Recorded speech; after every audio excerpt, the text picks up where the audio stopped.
Ahí estamos. Mi gente, bienvenido a el episodio 3.5, ¿verdad? De Fórmula O'Clock. Hay que aprender del pasado y estudiarlo para comprender el presente y poder adivinar o por lo menos orientarse de cara al futuro. Bienvenidos a Fórmula O'Clock. Aquí está Sandra conmigo. Sandra, que es la que hay. Saludos. Hola, hola, señores, volvimos. Esto no ha sido fácil, esto es un reto, pero estamos aquí. Eso es lo que importa. Estamos Claro. aquí, estamos vivos, así que los que preguntan, sí estamos vivos, no sean Estamos infelices. bien. Estamos vivos, estamos presentes y pues, ¿verdad? Queríamos continuar con esta serie que habíamos comenzado ya. Habíamos hablado anteriormente de Adrian Newey, habíamos hablado de Gordon Murray, también habíamos hablado de Barnard en un momento, ¿verdad? Colin Chapman. Así que hoy precisamente vamos a tocar a quizá uno de los ingenieros que no se conoce tanto por sus creaciones, pero sí se conoce por la estrategia. Y van a ver que es este señor aquí. Y ustedes dirán, pues ahí yo veo un señor gordito y veo tres señores ahí mirando para otro lado. Curiosamente, ese señor gordito que ustedes ven ahí es uno de los masterminds más grandes de la Fórmula 1. Estuvo aquí, ¿verdad? Trabajando bajo March precisamente, se unió a March en el 76. Luego entonces lo contrató Frank Williams en el 78. Frank Williams, sí, gente, el de Williams precisamente. Luego se unió a Haas Lola en el 85. Y entonces también estuvo con, ¿verdad? Vinculado de alguna forma con el tag Porsche, que es el que ustedes están viendo aquí en pantalla. Pero estos fueron como que sus inicios. No quiero decir el nombre todavía porque cuando yo lo diga van a saber como que, ya sé por dónde va la cuestión, Dije, ¿verdad? ya sé quién es. Y que tú sabes quién es precisamente. Así que yo creo que sin más preámbulo, es ese señor que está en pantalla, ese es Ross Brown. Y sí, gente, Ross Brown es el de Brown GP, pero antes de Brown GP, él estaba en Benetton. Sí.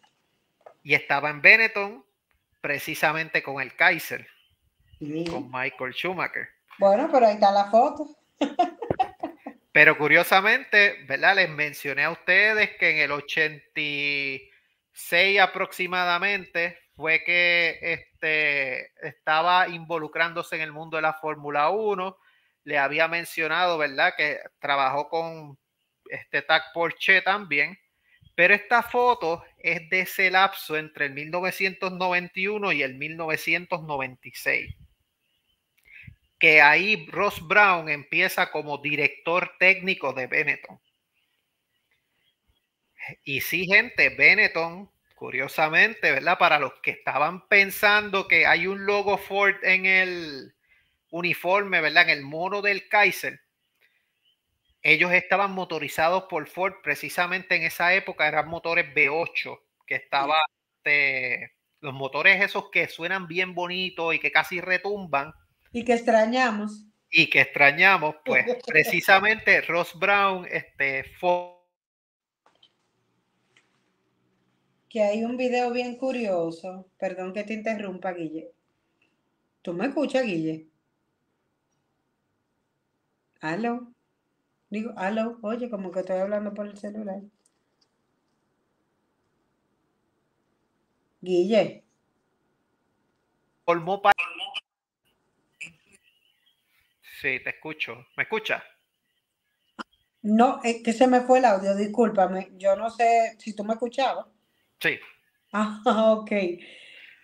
No, continúa, porque la idea hasta se me fue porque me perdí con el tema de que no te escuchaba a ti ni me escuchaba yo. De hecho, ni siquiera te veía. ¿Quieres que lo empiece de nuevo por si acaso? No, tranquilo, continúa. Pues aquí, ¿verdad? Teníamos que entonces, ¿verdad? Ross Brown estaba en Benetton para este tiempo.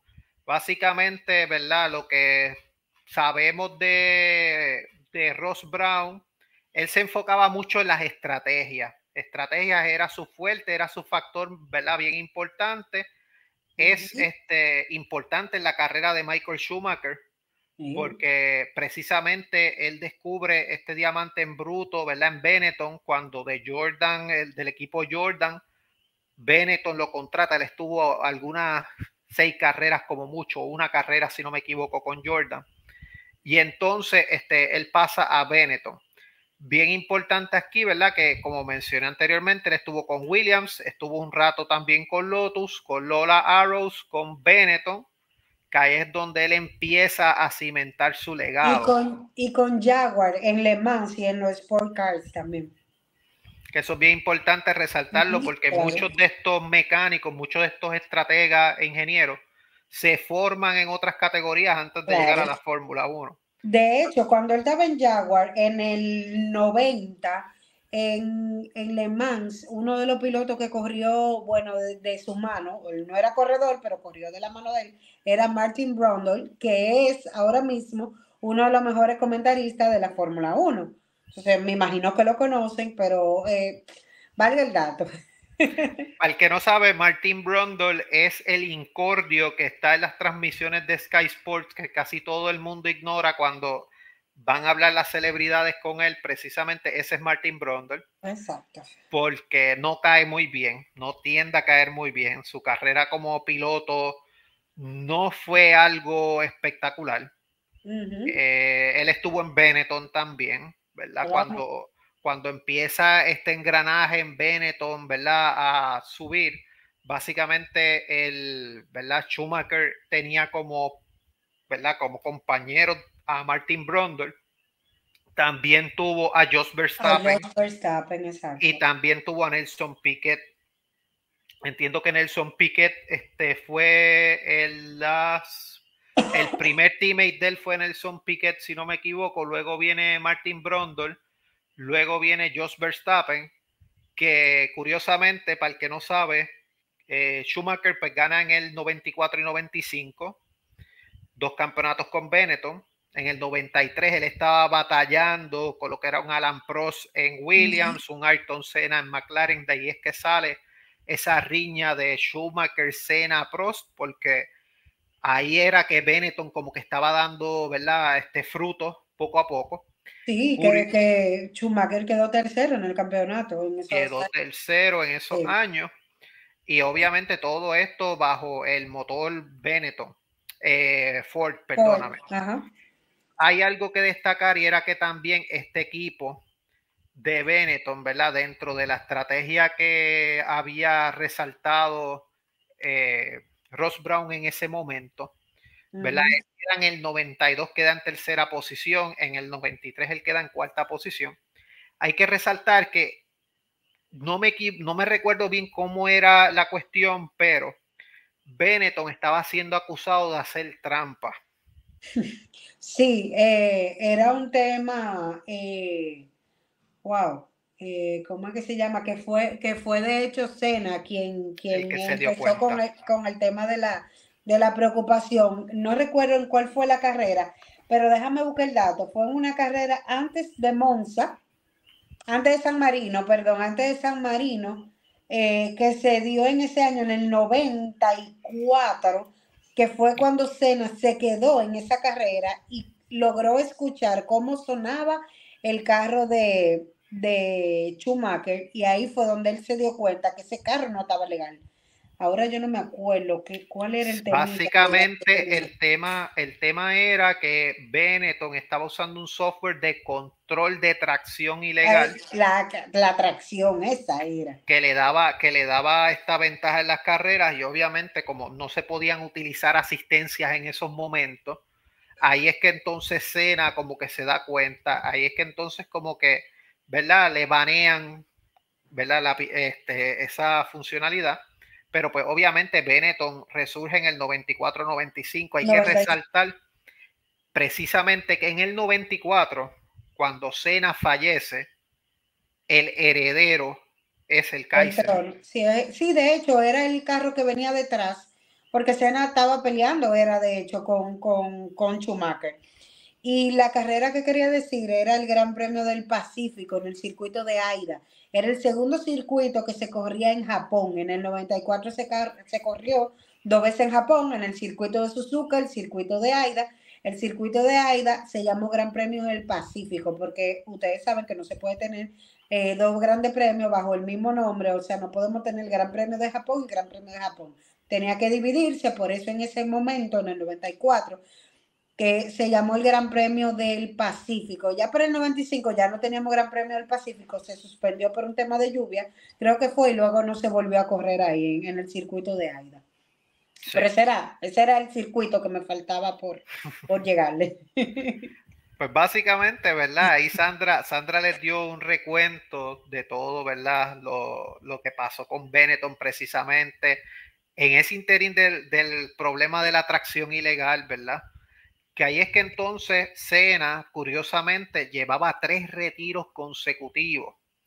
Y entonces en San Marino, en esa clasificación, era que ya Senna estaba encontrándole el truco, ¿verdad? Al Williams, pero pues sabemos la cuestión del deceso, ¿verdad? Claro. El lamentable deceso. Y ahí es que Schumacher hereda esa posición precisamente, y si no me equivoco, contra Damon Hill también.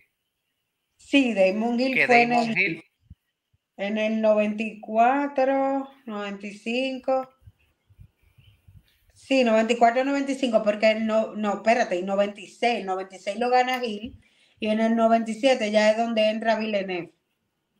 sí, él está en el Así es. 94, él era el teammate de Prost.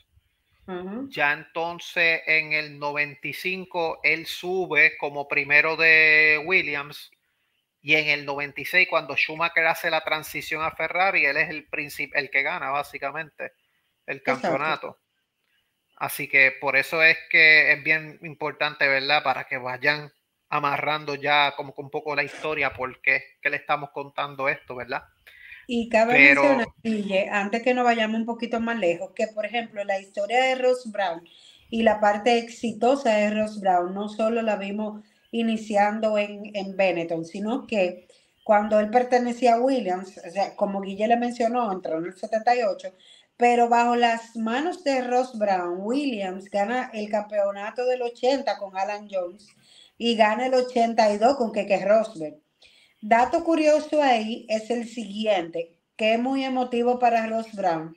Ross Brown, en el 82, gana el campeonato con Keke Rosberg, Williams también. Aquel campeonato donde ganaron, que está pasando lo mismo que esta temporada y lo mismo que el 2012, fue la típica temporada donde hubo como 8 ganadores diferentes y al final se alza con la victoria Keke Rosberg con una sola victoria, o sea, con el campeonato, con una sola victoria en su haber. Que Rosberg es el padre de Nico Rosberg. Y al final Nico Rosberg se convierte en ganador de un gran premio por primera vez en el 2013, creo que fue, o en el 12.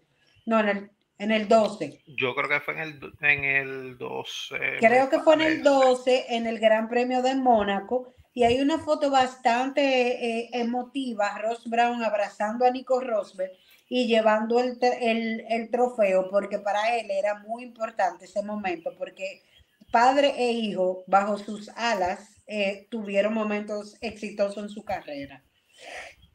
Sí, la primera victoria de Nico fue en el 2012 En Mónaco, ¿verdad? en China. Ah, fue China.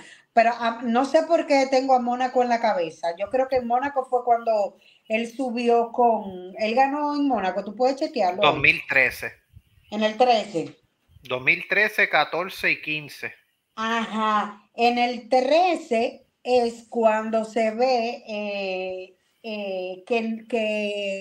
que Nico Rosberg sube al podio de Mónaco acompañado de Ross Brown. Entonces ahí es donde está la foto que estoy remembrando, o sea, que estoy recordando esa parte emotiva, porque él lo dijo a sí mismo, Ross Brown, y de hecho está en el libro que ese fue uno de los momentos más sentimentales de su vida, porque Ross Brown siempre le ha gustado estar como en el anonimato, y en ese momento él sí fue al podio a recibir ese trofeo, porque para él era emotivo que padre e hijo tuvieran bajo su sala y que tuvieran momentos exitosos. Diste algo en el clavo precisamente con Ross Brown, porque Ross Brown era una persona, ¿verdad? Es una persona que le gusta pasar por el anonimato, pero hay una época que no necesariamente él pasa por el anonimato, y lo vamos a hablar un poco más adelante, pero en esta época, ¿verdad? Él consigue en Benetton precisamente ese campeonato del 94, constructores 95 con Schumacher. Luego entonces él se queda con Benetton hasta el 96. En el 96, como sabemos, el Kaiser pasa a Ferrari y en el 97 él llega a Ferrari. Y ustedes dirán, wow, mira, Ross Brown estuvo en Ferrari. Sí, gente, estuvo en Ferrari, pero volvemos, 97, 98, 99, Ferrari no ganó. Estuvieron ahí batallando con Mika Häkkinen, hubo un En año que el lo 99, descalificaron. yo creo que el 99 lo ganó Ferrari, lo que no ganó fue el de piloto. Piloto no ganó Ferrari. No, el 99 fue constructores, yo creo, porque fueron 5 años corridos. Exacto. Sí, 5, del 99. Por eso él ganó, 99 ganó Mika Häkkinen, Ajá. 98 ganó Mika Häkkinen también y Pero 97 ganó Villeneuve. el de constructores no lo ganó McLaren en el 99. Yo El creo que ellos 98. ganaron el de piloto, pero Ferrari ganó el de constructores. Creo que fue así. Mira, si la memoria no me falla, pero vamos a buscarlo el dato. Lo Vamos a buscamos rapidito, te digo ahora. ver. A ver, que tú eres más rápido que yo, porque yo soy un Te cero a la digo ahora izquierda. rapidito. Constructores en el 99. Sí, ¿verdad? Sí. 99, sí. Ujú. Pues ahí ya empieza entonces a hacerse, ¿verdad? La cuestión de pasar ese equipo de Benetton a Ferrari. Obviamente Ross Brown trae esta mentalidad de estrategia, trae esta mentalidad del teamwork, porque él enfatizaba mucho Sí.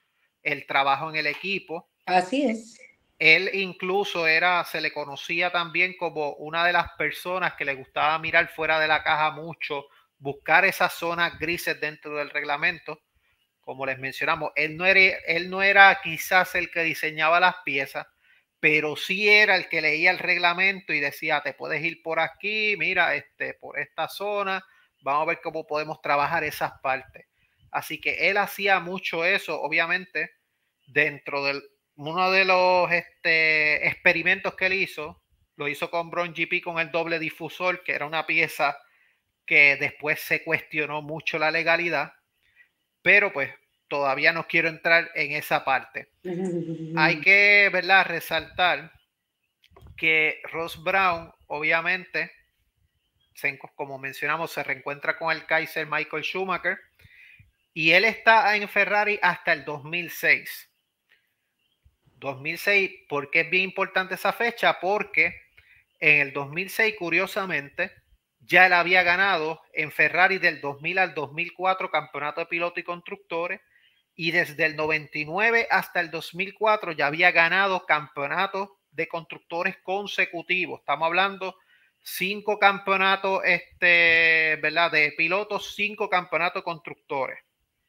Así que eso es Con bien importante. Ferrari, con Con Ferrari. Ferrari. Hay que resaltar eso es bien importante. Obviamente, esto fue una era de dominio. Aquí estuvo Jean Todt también en Ferrari. Aquí también estuvo este personaje que lo voy a mostrar brevemente porque vamos a hablar de él ahorita. Pero Rory Bryan estuvo en Ferrari para ese tiempo también. Así que es bien importante mencionarlo porque Rory Bryan es lo que es Adrian Newey en Red Bull. Él es para Ferrari. Así de importante es Rory Bryan. Ahora mismo él está trabajando como consultor en la escudería. Eso es bien importante. Por eso es que vimos esas mejorías un poco en el año pasado y un poco este año, gracias a Rory Bryan, pero pues él no puede hacer milagros. Vamos, él hace su trabajo, lo hace excelente, pero si lo demás del equipo no funciona, ahí es que están los problemas. Pero hay algo súper curioso de Rory Bryan, antes que tú te vayas, y como estamos hablando precisamente de Ross Brown, Lo lamentable es que no vamos por ese año y no quisiera que nadie se confunda, pero al tú decir que él está actualmente trabajando como consultor de Ferrari, Rory Byrne, él dice que esta era ha sido súper diferente porque Ross Brown sentó las bases con las regulaciones técnicas para que no se mirara tanto zona gris y para que no hubiera forma de que ¿cómo se dice? Cuando algo te falla, la reliability, ¿cómo que se llama? Reliability como que confiabilidad, Exacto, la la fiabilidad fiabilidad. de los monoplazas no se viera afectada tanto como se veía antes. Ujú. Entonces él dice que esta era, o sea, tanto dominio se debe a lo que ha hecho Ross Brown. Que vamos a hablar de eso precisamente, ¿verdad? Cuando vayamos ya a uno de los equipos que él estuvo y que quizás no se le da tanto el crédito por lo que pasó después, Ajá, pero vamos a tocar eso porque precisamente eso ocurre después de Brown GP 2010 a 2013. Es una época que no se le menciona mucho a Ross Brown, pero vamos a hablar de eso también. ajá. Algo más que también resaltaba a Ross Brown, ¿verdad? No le gustaban los conflictos innecesarios. Él lo que quería, ¿verdad? Su mentalidad era de ganar, pero en el equipo él quería mantener esa sintonía, que todos estuvieran alineados y que supieran lo que tenían que hacer. Buscaba construir la confianza de forma consciente. Básicamente él invertía en lo que era la gente y la cultura, quería un equipo unido, quería un ambiente laboral, ¿verdad? Saludable, por decirlo Ajá. así.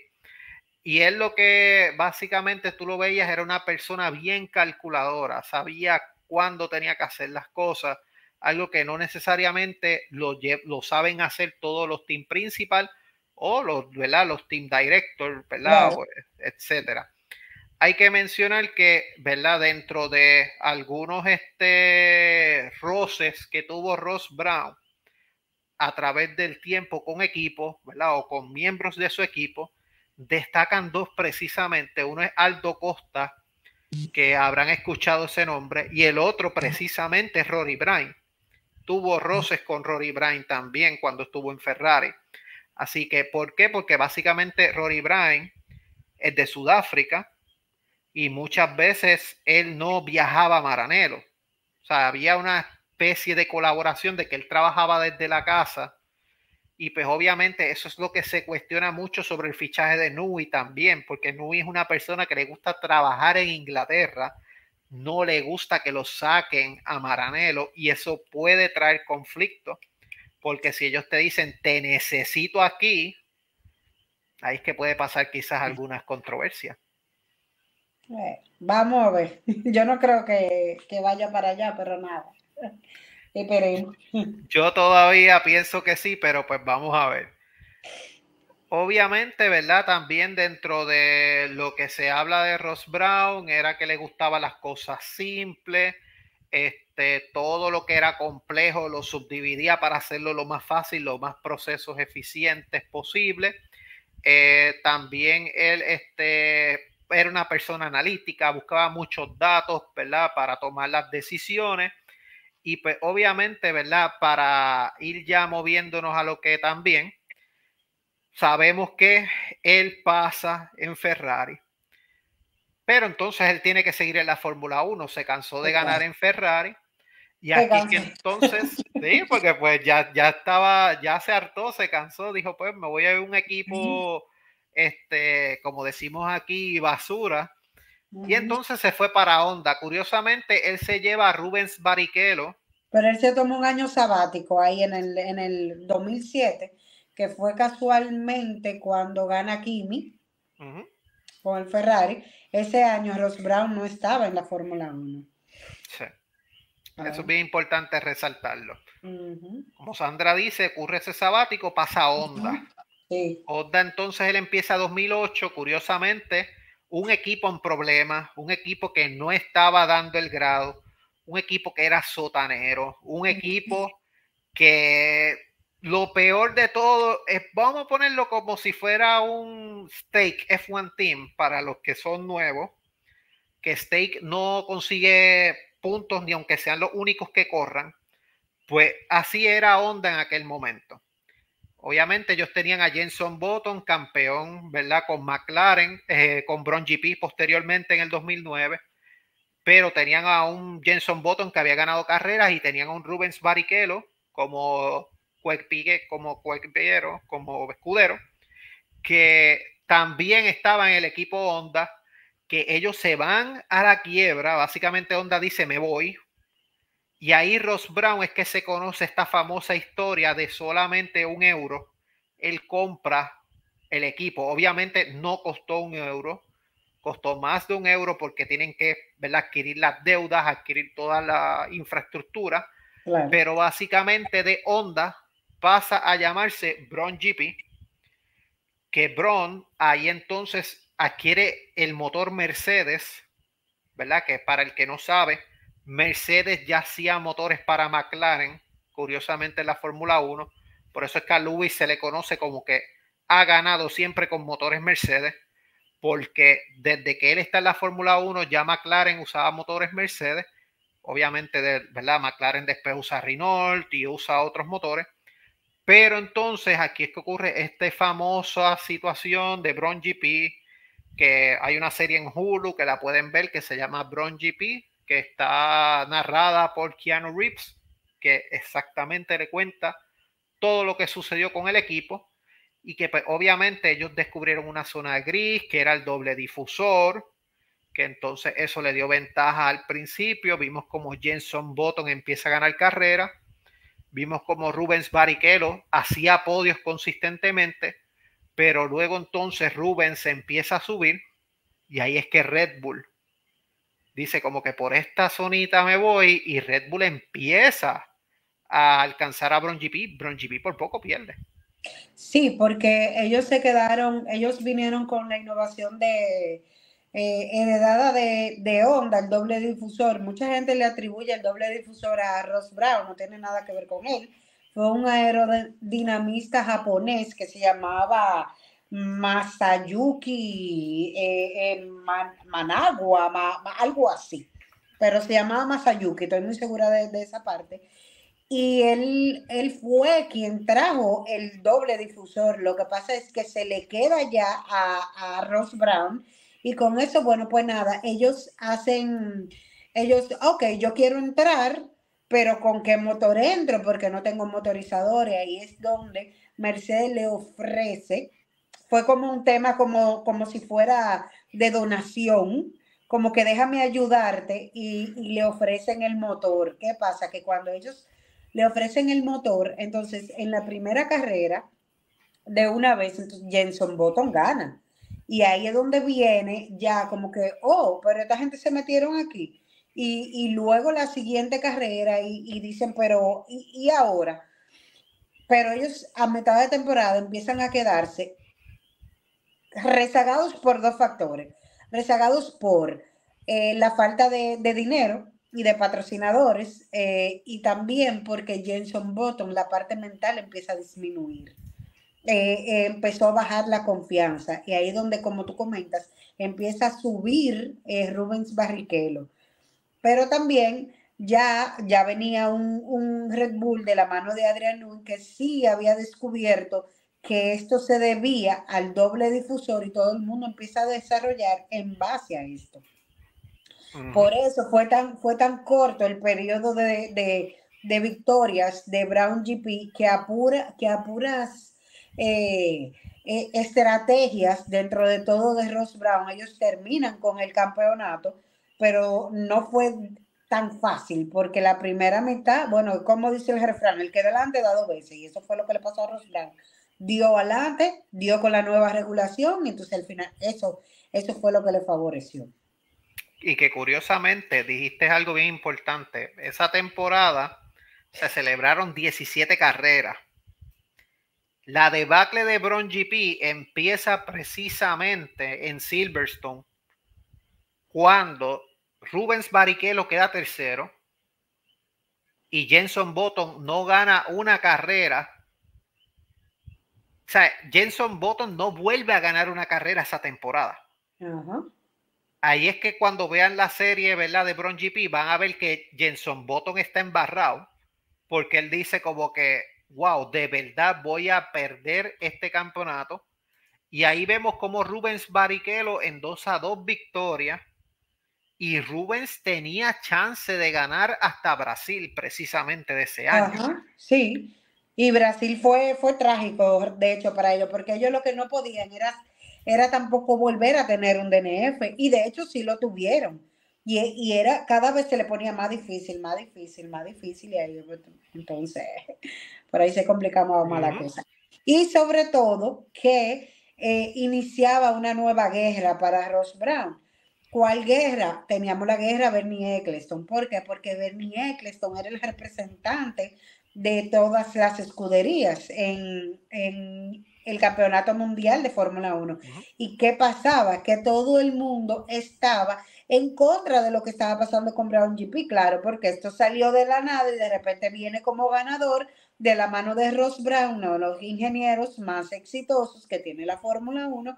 Entonces, esto no nos está gustando, y entonces hubo una conspiración en contra de Ross Brown, encabezada sobre todo por Bernie Eccleston, y empezaron a tumbarle como que los patrocinadores, el dinero que tenía que entrar por algún contrato que no recuerdo de qué era, o sea, muchas cosas, muchas cosas. O sea, Bernie Eccleston y él iniciaron una guerra precisamente en el 2009, y ya de ahí no podían salirse.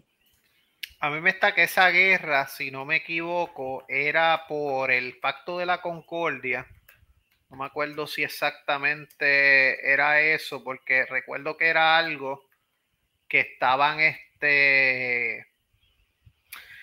¿cómo te digo? Ellos estaban buscando, había una guerra precisamente, yo creo que era por los derechos televisivos, y, ¿verdad?, cómo se repartía el dinero. Y entonces todos los equipos estaban alineados, pero Ross Brown se fue en contra. Ellos necesitaban el voto de Ross Brown. Y Ross Brown entonces, como parte de este acuerdo, Bernie Eccleston creo que le dice, tú tienes que renunciar a Brown GP o tienes que vender el equipo. Y ahí es que entonces ellos tienen conversaciones, si mal no recuerdo, con Mercedes. Por eso es que si usted busca la historia del equipo Brown GP, solamente va a aparecer el 2009. No va a aparecer el 2010, porque 2010 ya es que entonces ocurre esa transición al equipo Mercedes precisamente.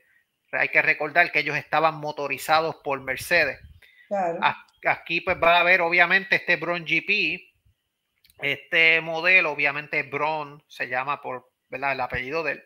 Y este fue el único monoplaza que ellos hicieron precisamente, pero que entonces, como les habíamos mencionado anteriormente, pues la dupla fue Rubens Barrichello y Jenson Button. Y aquí es que entonces ocurre esta transición. Ya aquí lo ven con uniforme de Mercedes Petronas. Curiosamente, él hace esa transición ya en lo que es el año 2010 a Mercedes. El equipo se llama Mercedes. Básicamente Ross Brown, Jenson Button y Rubens Barrichello no forman parte de la plantilla de Mercedes. Sí forma parte de esta plantilla dos señores que hemos hablado ya precisamente, ¿verdad?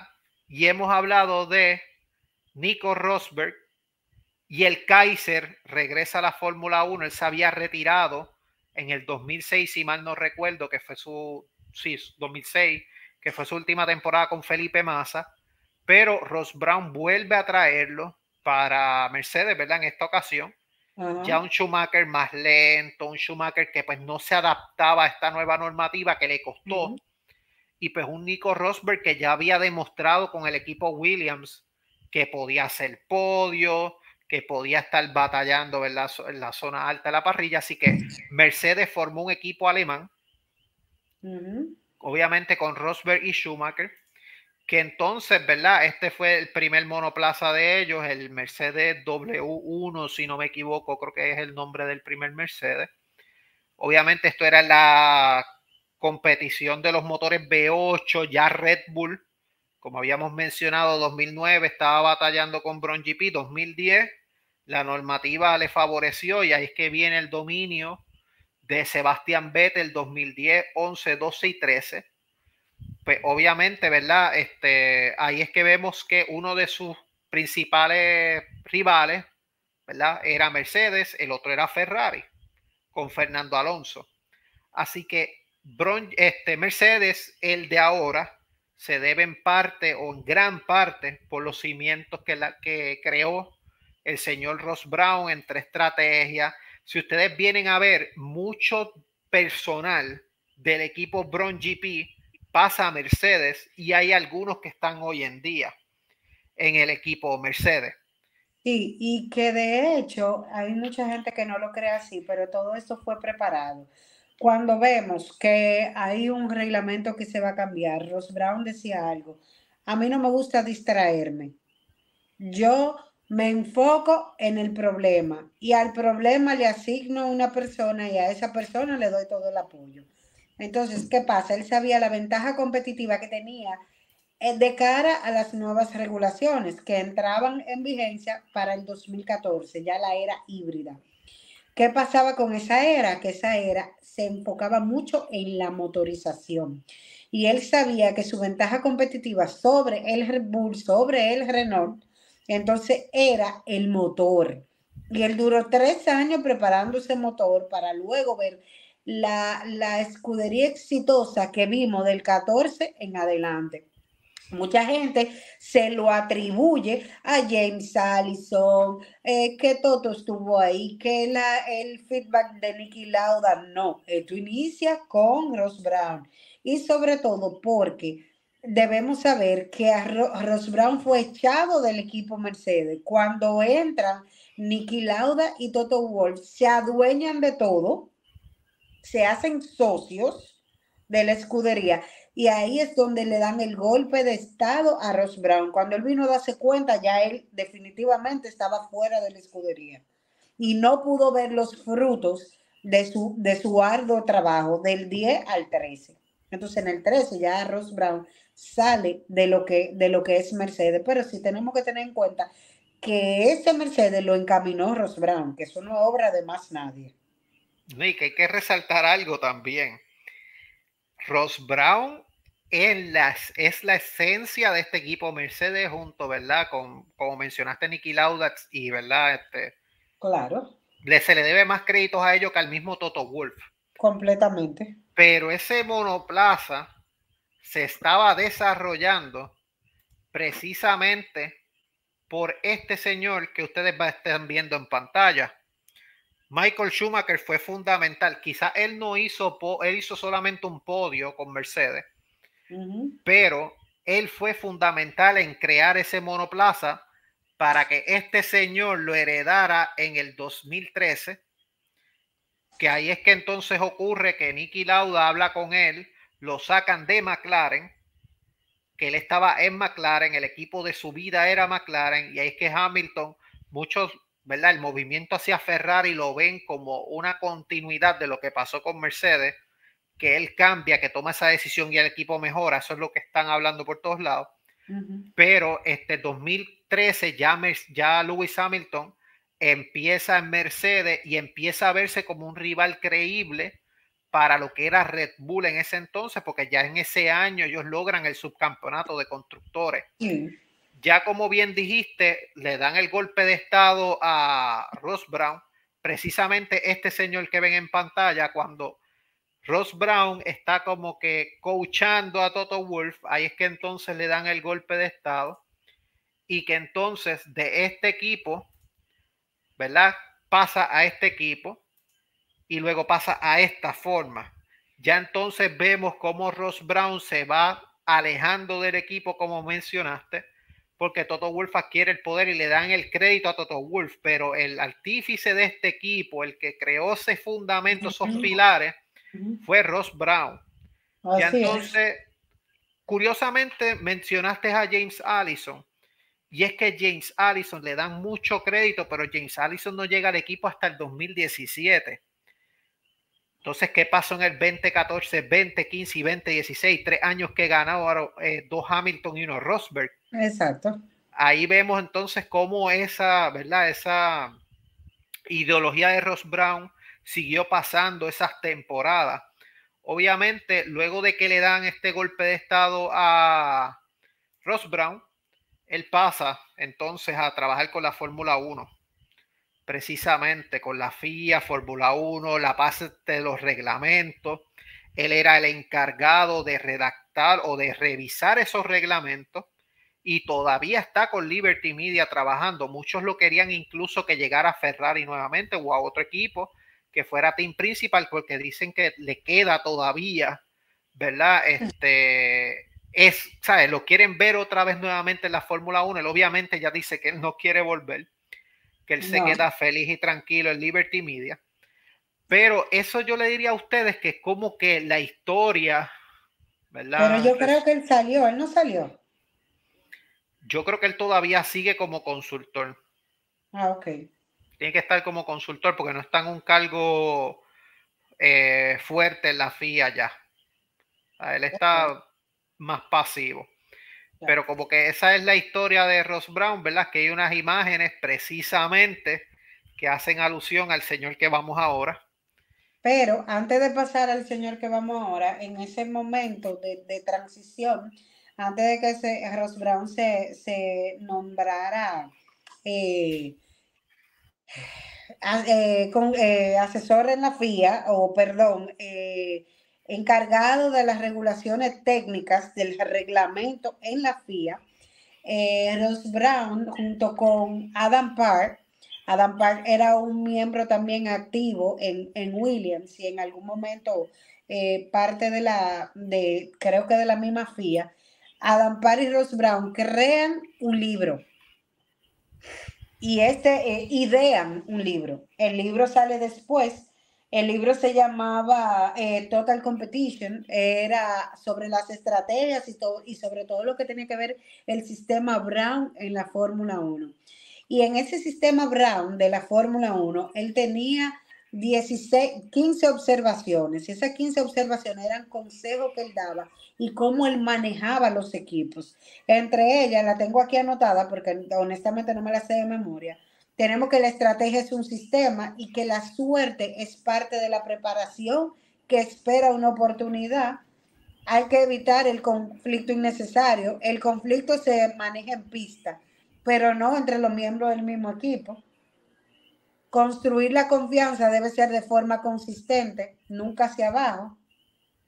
Hay que conocerse a sí mismo para conocer al otro. Y él dice que ese es uno de los errores más grandes que él cometió en Mercedes. Él nunca tuvo tiempo de conocer a sus dos adversarios, que eran en ese momento Niki Lauda y, y Toto Wolff. También decía que la humildad era bastante importante, como tú dijiste, que había que invertir en las personas y en la cultura. Y fíjense la importancia de esto, porque ahora mismo estamos viendo cómo la cultura y el clima de Red Bull ahora mismo no se está viendo bien. ¿Pero por qué? Porque ellos mismos crearon esa cultura de favorecer un solo piloto. Entonces, cuando tú favoreces un solo piloto, cuando tú pones todo tu huevo en una canasta, entonces las cosas se te complican. Porque ahora mismo no es que Checo Pérez es tan malo como su última carrera, como dice el refrán, no. Lo que pasa es que a Checo Pérez no le tenemos ningún huevo en ninguna canasta. Entonces, ahí es donde se vienen a complicar la cosa. Y ojo, no estoy maximizando el talento ni las competencias como piloto de Checo Pérez, pero simplemente diciendo que si se le hubiese dado también un poquito más de participación, la cosa hubiese sido diferente. Red Bull está donde está por su propia culpa y por su falta de cultura y de clima organizacional. Eh, También un proceso completo que conlleva un problema. Eso significa que para tú poder solucionar todo, tú tienes que confiar en la gente que tú pones para que lo resuelva. Una de las más importantes es adoptar de los demás, o sea, tú ve, aprende y ejecuta, trazar una línea, luchar por la simplicidad. La gente innova de manera natural, nada de programado. el líder debe asegurar sus condiciones. Y por eso yo he criticado tanto el RB20. Yo he dicho lo siguiente, llevándonos de las observaciones y los consejos que ha dado Ross Brown. Cuando tú pones todos los huevos en una canasta, en Adrian Newey, te pasa lo que está pasando en el RB20. Te dedicaste a confiar todo el tiempo en el concepto Adrian Newey, que no pronosticaste que en algún momento tu genio podía salir. Y entonces, ¿qué tú vas a hacer en ese momento? Y ya que tú tienes un genio que tú sabes que va de salida, termina de poner los huevos en su canasta y en el mar en calma, entonces prepárate para el futuro. Pero ellos están ahora mismo pescando en río revuelto y así no se sale a camino. Entonces, y traigo estos ejemplos de Red Bull, no porque yo diga que la escudería es mala, de hecho es mi favorita, todos lo saben. Y no es por criticar, ni por decir, es muy fácil tú decirlo ahora porque son los que se le están viendo los trapitos. Bueno, pues no, simplemente lo traigo como ejemplo porque todo el que está siguiendo este podcast es porque tiene un fanatismo con la Fórmula 1 y eso es lo que estamos viendo el día de hoy, para que ustedes entiendan por dónde iba Ross Brown, que era un visionario en su tiempo. Mira cómo ahora cosas que él dice en su libro se ven cómo afectan el rendimiento en pista y que al final todo esto se, se mide en pista. El libro es este, para que ustedes lo sepan, es un libro extremadamente bueno. Deja ver dónde, yo no sé dónde que lo estoy Sí, poniendo. ahí mismo se ve. Ok, Total Competition. exacto. Es excelente el que pueda comprarlo y leérselo. No sé si está disponible en internet pagándolo, o sea, como que para leerlo online. Pero de verdad es excelente el libro y te deja mucho, y te enseña mucho. Al final nos muestra cómo Ross Brown es uno de los ingenieros más exitosos porque en su haber tiene 24 competiciones, 24 campeonatos entre todo en general, pilotos y constructores. Entonces, es bastante bueno. Y entre las demás competiciones, no vayan a creer que solo Fórmula 1, porque no le van a dar los números. Ah, no, claro. Importante, mencionaste el libro, lo pueden conseguir en Amazon. Está disponible en Amazon como hardbook o en Kindle, que todo el que tenga la aplicación de Kindle lo puede leer en el teléfono, en tablet, donde quiera o en la misma computadora. Así que si te vas de vacaciones o algo, está un crucerito. Eso era lo que Exacto. yo hacía con el librito en Uwi, lo leía en el crucerito, así que puedes darle una ojeadita. Sale más barato en Kindle. Así que eso está en $14 en Kindle, en hardcover está en 85. Así que usted sabrá cuál de las dos opciones, ¿verdad? Le conviene más. Pero, ¿verdad? Mencionaste lo de Red Bull, obviamente no es tan unísono, no es tan consono. Se ve que hay fricciones por culpa de Jos Verstappen, Claro. que fue el que revolcó la avispero. Vemos que están haciendo lo que pueden, pero pues como tú bien dijiste, delegaron mucho en Adrian Newey, que ahora mismo Pierre Waché quizás no puede conceptualizar lo que Adrian Newey quería y eso es lo que le está costando al equipo. Lo vemos que, por ejemplo, Checo Pérez le está costando mucho más entrar en ritmo. Vemos un Verstappen que muchos ya lo están acusando de crash tapen, que si volvió el Mad Max. Hay presión, gente, porque pues obviamente Verstappen no está ganando como antes. Red Bull tiene la presión. Vemos un McLaren que está subiendo constantemente o está consistente, vamos a decirlo de esa forma. Pero vemos un Verstappen que está dando resultados. Aún así, las estrategias en Red Bull funcionan, pero pues obviamente cometen errores. Se está viendo un poco, ¿verdad? Que son mortales y pues obviamente los frutos de Nui se van a ver hasta el 2025, ya para el 2026. Sinceramente yo pienso que va a haber un cambio drástico en lo que es Red Bull. Yo no los veo, los voy a ver con problemas de cara al 2026 posiblemente, y más con esta motorización de Ford, que me trae más dudas que respuestas porque pues obviamente Ford lleva tanto tiempo fuera de la fuera máxima de... categoría. Puede ser que den el palo y estén arriba nuevamente, como puede ser que se escrachen y veamos a un Red Bull compitiendo en la mitad de la parrilla. Sí, porque ahora mismo nos estamos desviando un poquito del tema, pero es buenísimo aclarar que por ejemplo, la salida de Adreno posiblemente de cara al 2026 no represente tanto un problema como puede representar ahora mismo, porque lo que se va a trabajar en el 26 es aerodinámica activa y vamos a tener más importancia que en los motores y en el combustible de cara al 2026. Yo no sé si ustedes se han dado cuenta de todos los movimientos que se están dando en la Fórmula 1 y es que todo el mundo está agarrando un petrolero. El petrolero se va a encargar de trabajar lo que son los e-fuel, los biocombustibles, que con lo que se va a trabajar ya de cara al 2026 y es bueno tenerlo desde ahora porque son los que te van a ayudar en la eficiencia del motor. Entonces, todo va amarrado.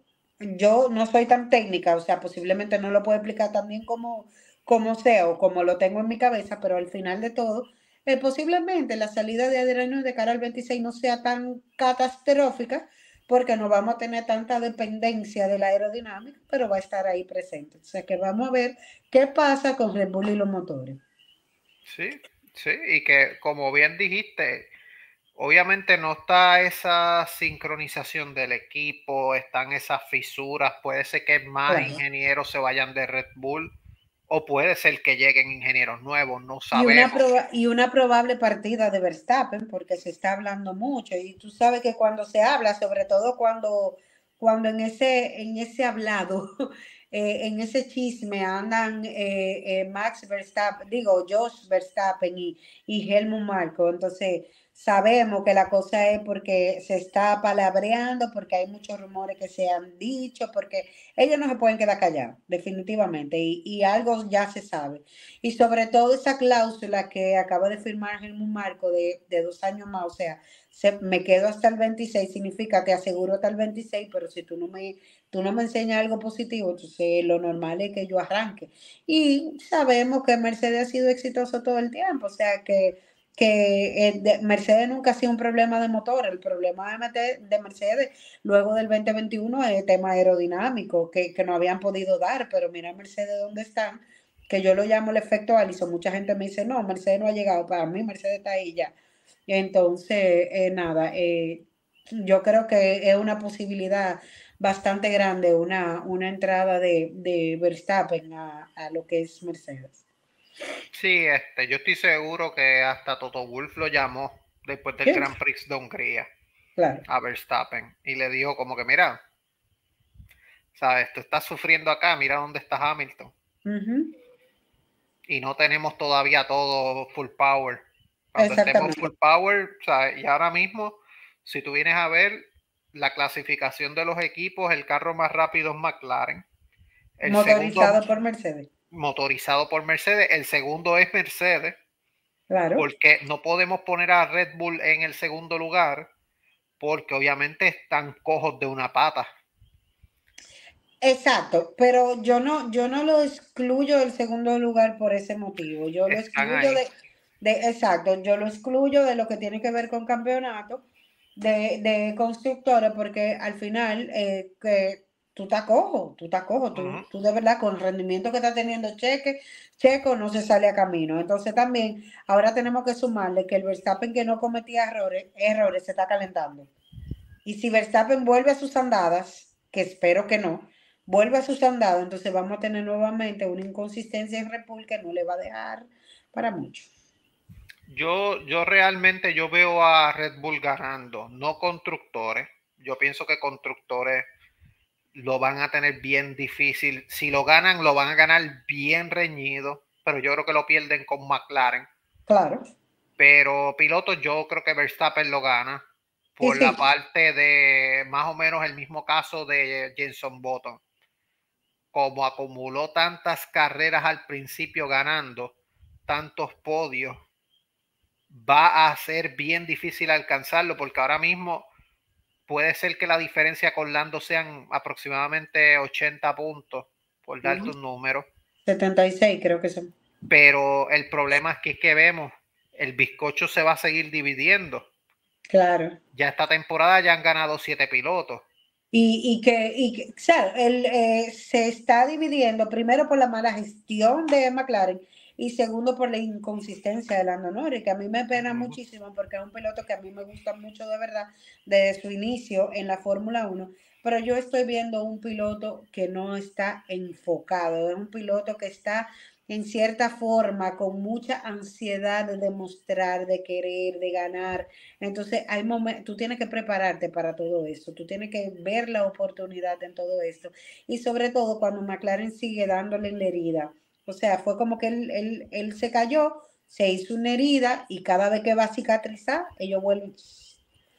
Entonces, hay mucha gente que dice que él pecó de falta de ambición, pecó de romanticismo en esta última carrera, pero al final yo creo que él hizo, yo estoy muy desmotivada con ese tema McLaren, pero yo creo que él hizo lo que era justo, porque si es real, posiblemente más adelante hay mucha forma de cobrarle esa Piastri.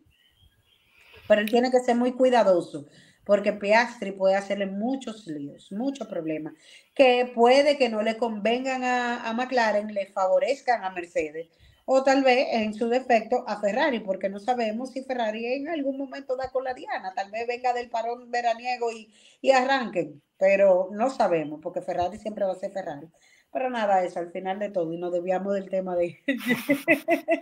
No, y para ir con Rory Bryan, te diría que McLaren ha votado casi, si no mal no recuerdo, casi 5 carreras. Vienen votando carreras desde Imola. Claro.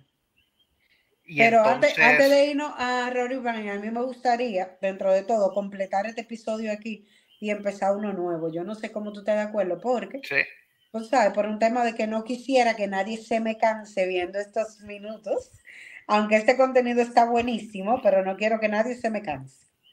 sí, ¿no? Así que obviamente paramos esto aquí del episodio de Ingenieros con Rory Bryan. Ya el próximo episodio va a ser Rory Bryan y James Allison. Ahí ya básicamente esta serie de los ingenieros ahí finalizaría. Va a ser bien importante de parte de ustedes que nos siguen, que nos comenten aquí, ¿verdad? En el episodio aquí en YouTube o nos comenten en Instagram qué otros temas ustedes quisiera que se toque.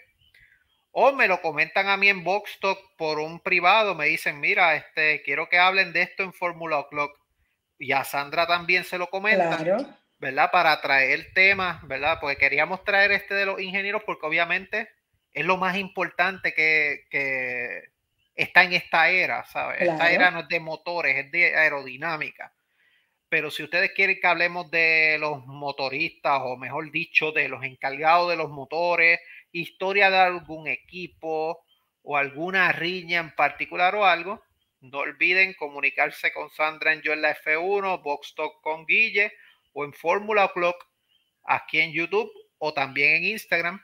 Así que gente, vamos a cerrarlo por aquí. Recuerden que tienen que estudiar y comprender el pasado para entender el presente y poder adivinar o más o menos predecir el futuro. Para eso estamos aquí en Fórmula Clock. Así que Y no se olviden de darle like, comentar y compartir con esa persona que dice que sabe de la Fórmula 1, pero no se sabe nada de esto que estamos diciendo hoy. Así que denle para allá, gente, ¿eh? no sean bacalaos, así que cuídense, no sean infelices. Así que hasta luego y chao. Bye bye. Oye, qué buen